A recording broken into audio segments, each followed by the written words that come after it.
হ্যাঁ, hello friends, আজকে actually এসেছি একটা জিনিস বলার জন্য।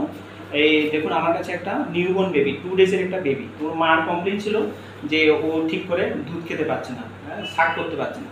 তো এই জন্য আমি ভিডিওটা করছি যারা নতুন প্যারেন্টস, স্পেশালি মাদারের জন্য, প্লাস যারা কেয়ারটেকার আছেন। এটা একদম কমন প্রবলেম আমাদের সোসাইটির জন্য। তো অ্যাকচুয়ালি ব্রেস্ট মিল্ক আমরা জানি is very good for the child, for the newborn baby for first 6 month, 6 মাস অব্দি আমাদেরকে বুকের দুধে খাওয়াতে হবে। তো বুকের দুধ খাওয়াতে গেলে আমাদের পজিশন আর অ্যাটাচমেন্ট খুব ইম্পর্টেন্ট। এগুলির মধ্যে একটাই যদি ডিফেক্ট থাকে তাহলে বাচ্চা ঠিক করে খেতে পারবে না। তো এটা আমি সেই সমস্ত মাদের জন্য বলছি যারা নতুন মা হয়েছেন। তো কী করবেন? তো পজিশনিং খুব ইম্পর্টেন্ট। এরকম বাচ্চাকে যখন পজিশনিং করতে হবে, বাচ্চার মাথার পেছনের অংশ, পিঠ আর নিতম্ব মানে গ্লুটিয়াস, এই তিনটে একই সরলরেখা থাকতে হবে। তার জন্য বাচ্চাকে এভাবে ধরতে হবে, একই সরলরেখা। 1 নম্বর। 2 নম্বর হলো, আমি যদি মা হই, মার পেট আর বাচ্চার পেট পাশাপাশি থাকতে হবে, যতটুকু ক্লোজ এরকম। তো পজিশনিং এরকম একই সরলরেখায় বাচ্চার পেট আর মার পেট একসাথে থাকতে হবে, অ্যাজ ক্লোজ অ্যাজ পসিবল। তারপরে মার যে নিপলটা আছে, নিপলের পুরোটা অংশ, নিপলের যে পেছনে যে কালো বৃত্ত বা যেটাকে আমরা বলি এরিওলা, এই এরিওলা সহ কালো অংশটা আর whole part of the nipple, পুরোটা নিপল বাচ্চার মুখের ভেতরে থাকতে হবে। এমনভাবে ভেতরে থাকতে হবে যাতে আমি যদি নিপল নিই পুরোটা, তাহলে বাচ্চার থুতনিটা গিয়ে কোথায় লাগবে? দুধের নিচের অংশে। এটা থাকতে হবে। যদি শুধু নিপলের মাথাটা যদি শুধু বাচ্চার মুখের ভেতরে থাকে তাহলে কোনো কিছুই হবে না। তাহলে কী করতে হবে? নিপল সহ, নিপলের পেছনে যে কালো বৃত্ত এরিওলা, এটা সহ পুরোটাই বাচ্চার মুখের মধ্যে থাকতে হবে যাতে বাচ্চার থুতনিটা গিয়ে দুধের নিচের অংশে লাগে। তারপরে জাস্ট মা একটা হাত দিয়ে ব্রেস্টটাকে একটু সাপোর্ট করতে হবে যাতে নিপলটা বাচ্চার মুখের মধ্যে থাকে। আর সব সময় শাক করতে গেলে অনেক সময় ম্যাক্সিমাম মারা কমপ্লেন করে বা গ্র্যান্ড প্যারেন্টসরা কমপ্লেন করে যে বাচ্চা দুধ খায় না।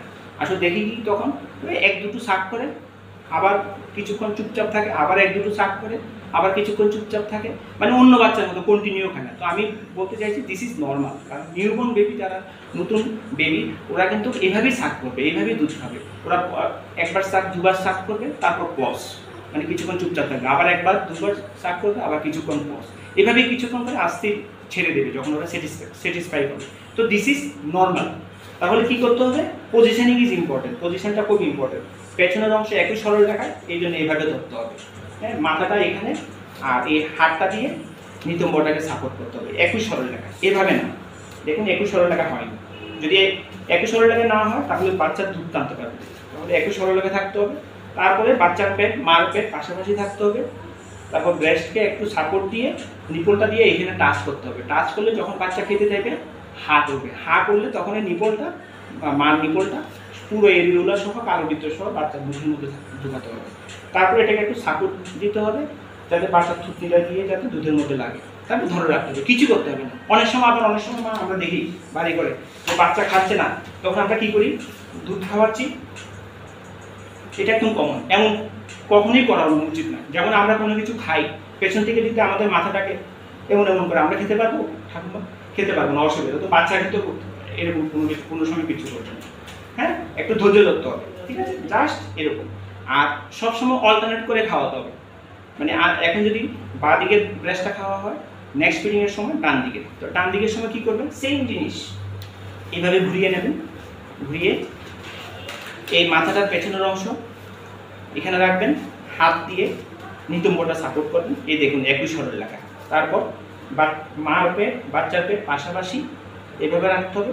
তারপর বাঁ হাত দিয়ে ব্রেস্টকে সাপোর্ট করতে হবে যাতে নিপলটা যাতে এরিওলা সহ, মানে কালো অংশটা সহ যাতে বাচ্চার মুখের ভেতরে থাকে। থুতনিটা গিয়ে যাতে দুধের নিচের অংশে, মায়ের দুধের নিচের অংশে যাতে লাগে, যাতে এটা বাইরে থেকে যাতে দেখা না যায়। তারপর ধরে রাখতে হবে। তারপর আস্তে আস্তে বাচ্চা খাওয়ার সময় কখনো এরকম করা উচিত না, ঠিক আছে? তো এগুলি করতে হবে। এগুলির মধ্যে যদি কোনো কিছু যদি ডিফেক্ট হয় তাহলে বাচ্চা খেতে পারবে না, ঠিক আছে? আমরা ম্যাক্সিমাম ক্ষেত্রে বাচ্চার, যেমন এই মাকে আমি দেখেছি, আসার পরে দেখলাম যে মা এইভাবে খাওয়াচ্ছে, কারণ জানে না, স্বাভাবিক এইভাবে খাওয়াচ্ছে, তো বাচ্চাকে খেতে পারছে না। তো যখন যে মাত্র আমি পজিশনটা এইভাবে করে দিলাম, বাচ্চা সুন্দর করে শাক করছে, ঠিক আছে? আমার বুঝতে পেরেছেন? আর খাওয়ার পর আরেকটা জিনিস খুব ইম্পর্টেন্ট, কী করবেন বলুন তো? বার্পিং করাতে হবে, ঢেক তুলতে হবে, ঠিক আছে? এটা খুব ইম্পর্টেন্ট, কারণ বাচ্চা যখন দুধ খায়, দুধের পাশাপাশি এই এনভায়রনমেন্ট থেকে, এই পরিবেশ থেকে হাওয়াও ঢুকে যায় বাচ্চার পেটে, ঠিক আছে? বাতাস ঢুকে যায়। তো দুধ তো হজম হবে, বাতাস হজম হবে, তো বাতাসটা বমি হয়ে বের হবে। তাহলে এটা যাতে কম হয় তার জন্য দুধ খাওয়ার পরে আমরা বলি কি ঢেক তুলতে হবে, মানে বার্পিং করাতে হবে। এখন বার্পিং কিভাবে করা হবে তার জন্য আরেকটা ভিডিও করছে এর পাশাপাশি, খুব ইম্পর্টেন্ট। দুধ খাওয়ার পরে বাচ্চাকে এইভাবে রাখবেন, এইভাবে রাখবেন, ঠিক আছে?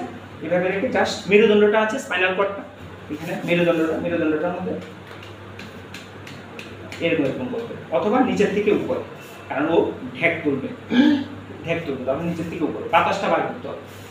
এরকম করে 4-5টা করলে দেখবেন ও এরকম করে 2-3 বার করবে, তারপর বাচ্চাকে পেটে রাখবে, ঠিক আছে? আর বার্পিং করার সময় সবসময় ইম্পর্টেন্ট জিনিস, একটা শুকনো কাপড় নিয়ে এখানে রাখবে, পিঠের মধ্যে ছোট কাপড়, ঠিক আছে? যেমন আমি যদি মা হই তাহলে আমার পিঠে একটা শুকনো কাপড়, ক্লিন কাপড়, ঠিক আছে, পরিষ্কার কাপড় হতে হবে, এখানে রাখতে হবে। রেখে তারপরে বাচ্চাটাকে এইভাবে রেখে এইভাবে ধরে আস্তে আস্তে আস্তে আস্তে বার্পিং করা যাবে। আর শুকনো কাপড় রাখার অর্থ হলো দুটো কারণ। একটা কারণ হলো যদি বাচ্চা কোনো সময় বমি করে তাহলে আপনার শরীরে কাপড় ভরবে না, যেহেতু কাপড়টা আছে ওই কাপড়ের মধ্যে ভরবে। তারপর ওই এটা যেহেতু শুকনো, বমি করলে ওটা দিয়ে আপনি মুছে ফেলতে পারবেন, ঠিক আছে?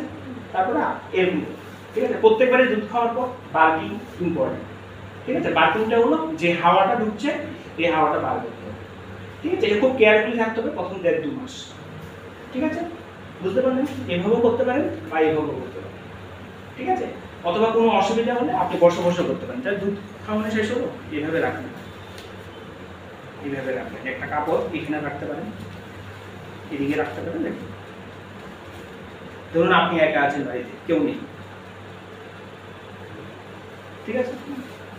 এগুলি খুব ইম্পর্টেন্ট, ঠিক আছে? বুঝতে পারলেন? ঠিক আছে, থ্যাংক ইউ।